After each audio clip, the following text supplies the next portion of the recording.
Cuma pakai satu bumbu ini, kalian sudah bisa masak ayam seperti di restoran. Ini juga bisa buat menu untuk diet ya.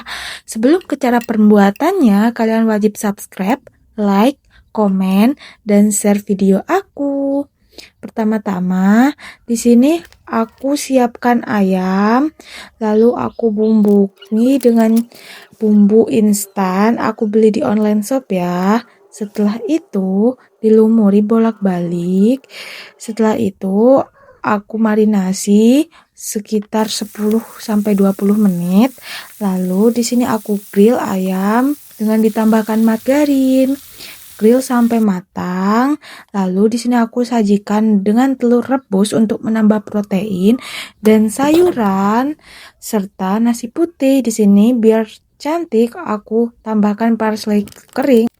Setelah itu, menu sehat ini sudah bisa kalian nikmati ya. Selamat cooking guys, selamat menikmati.